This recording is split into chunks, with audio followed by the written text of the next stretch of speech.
Today I'm going to share on Nehemiah chapter 1, verses 1 to 4.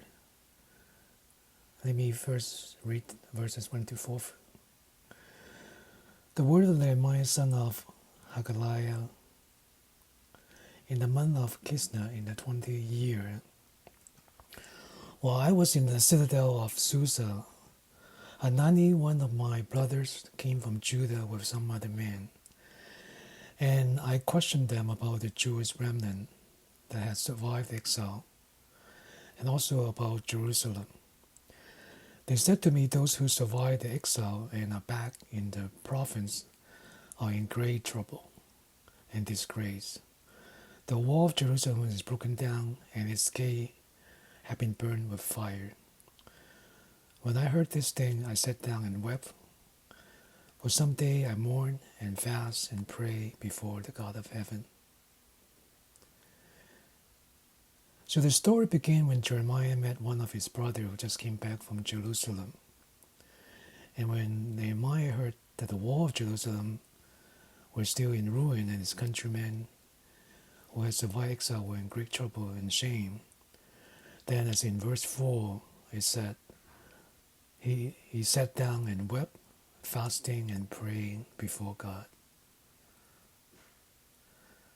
So what's Nehemiah's reaction to the news? As that's what we said in verse 4. That's what he said in verse 4. He said, when I heard this thing, I sat down, wept for some days. I mourned and fast and prayed before the God of heaven. And that's how Nehemiah reacted to the news. Many commentators said the book of Nehemiah is about leadership. It is quite true. If you Google search on Nehemiah leadership, it generated 1.4 million results. Of course, not all of them are directly related to Nehemiah leadership, but it gives us an idea how the world sees Nehemiah. So when we talk about Nehemiah, people think about leadership.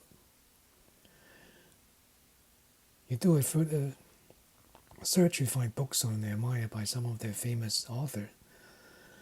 Charles Swindoll has a book on leadership based on Nehemiah called Henry Another Brick.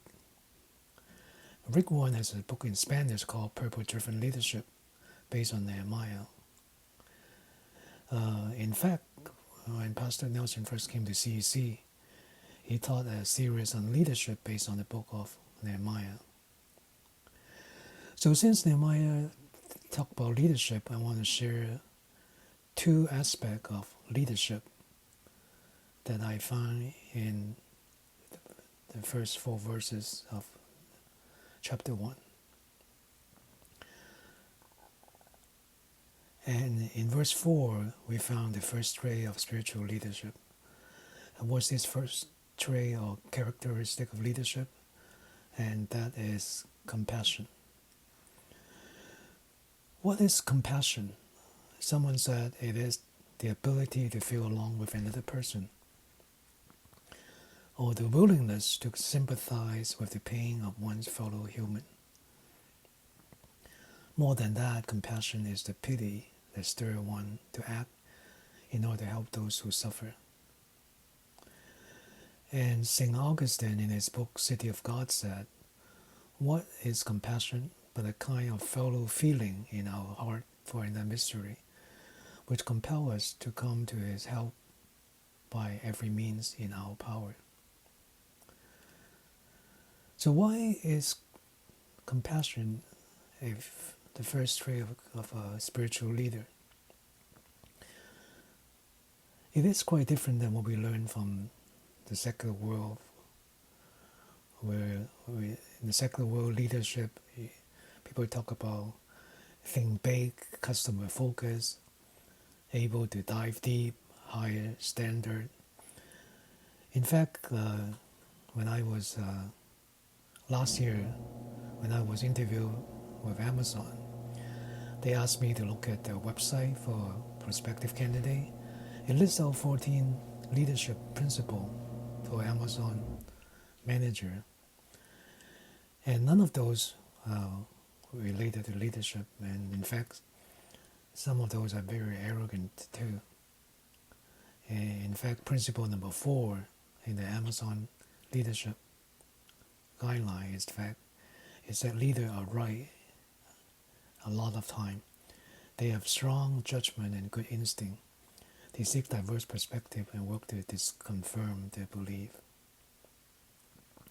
But when we look at Jesus' life, a lot of teaching and miracle came out of compassion. If you look at Matthew, chapter 9, verses 35 to 38, is that Jesus went through all the town and villages, teaching in their synagogue, proclaiming the good news of the kingdom and healing every disease and sickness. When he saw the crowd, he had compassion on them because they were harassed and helpless, like sheep without shepherd. Then he said to his disciple, "The harvest is plentiful, but the workers are few. I ask the Lord of the harvest, therefore, to send out workers into his harvest field." So we see Jesus have compassion to the lost, and the result of Jesus' compassion is to send workers into the field. The result of Jesus' compassion is to save them. In Matthew 14:14, it said, when Jesus landed and saw a large crowd, he had compassion on them and healed the sick. If we continue to read verses 15 to 21, we see the feeding of 5,000. So when compassion comes into action, that's when compassion comes into actions. Actually, if we look at the entire redemption history of the Bible, it is the reflection of God's compassion on us. A spiritual leader without compassion is like what Paul said in 1 Corinthians 13, to someone without love, like a resounding gong or a clanging cymbal, someone that talks without the top.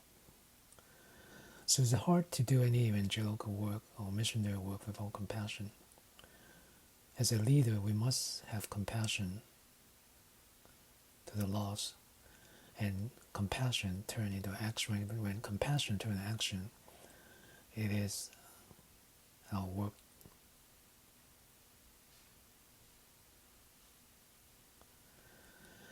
And then we go to the second trait of a spiritual leader.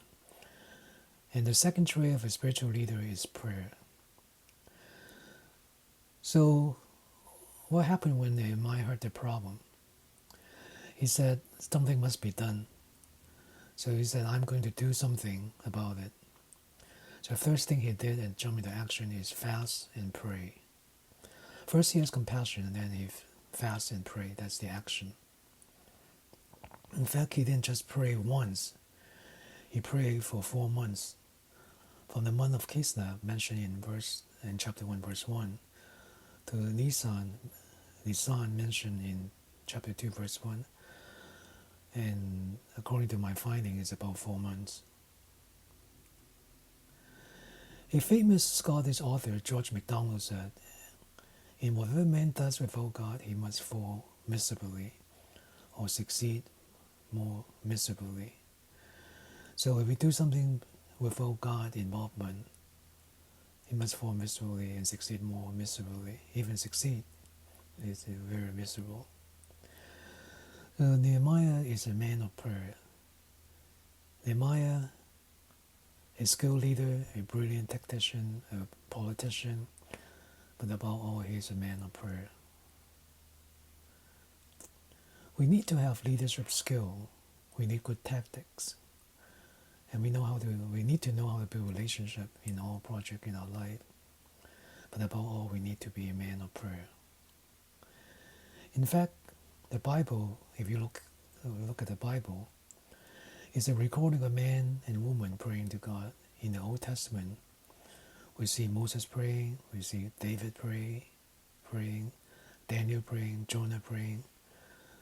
According to a reference, there are 650 plus recorded prayer in the Bible.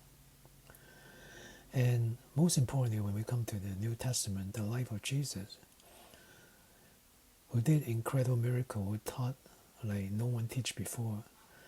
And Jesus, who is God, what do we find him doing over and over again? He prayed. If Jesus, who is God, pray, and he prays all the time, how much more should we pray? You look at the early church in Acts chapter 1, the first thing they did together is pray together in the upper room. Like I say in Acts chapter 1, verse 14, it stated, they all joined together constantly in prayer, along with the woman and Mary, the mother of Jesus, and with his brother. According to Nehemiah chapter 6, verse 15, it stated the wall reparation was complete in 52 days.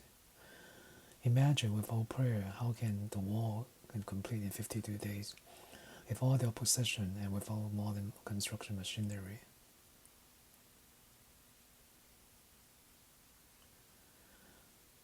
For Nehemiah, the beginning of the project is fast and pray. Do we fast and pray before any big project? In fact, Nehemiah not only prayed at the beginning of the project, but throughout the entire project. In chapter 2, verse 4, it said, the king said to me, what is it you want? Then I prayed to the God of heaven. When Nehemiah wants to seize the opportunity before the king Artaxerxes, what was the first thing he did? He prayed. In chapter 4, when he faced opposition such as Sanballat, Tobiah, and so on, and what Nehemiah did at that time, he prayed. As recorded in chapter 4, verse 4 and chapter 4, verse 9. Hear us, O God, for we are despised. Turn their insult back on their own head. Give them over as plunder in the land of captivity. But we pray to our God and post a guard day and night to meet this threat. A lot of time we find ourselves too busy to pray. But if you listen to Martin Luther, he said, work from early till late. In fact, I have so much to do that I shall spend the first 3 hours in prayer. And J. Oswald Sanders, the author of Spiritual Leadership, said, great leaders of the Bible were great at prayer. They were not leaders because of the brilliancy of thought, because they were exhaustless in resources, because of their magnificent culture or native endowment, but because of the power of prayer. They could command the power of God. And C.S. Lewis said, I pray because I can't help myself. I pray because I am helpless. I pray because the need flows out of me all the time, waking and sleeping. It doesn't change God, it changes me. So if we want to have a close relationship with God and be a faithful servant to Him, we should follow what many men and women do in the Bible. We must pray. That's all I'm sharing tonight.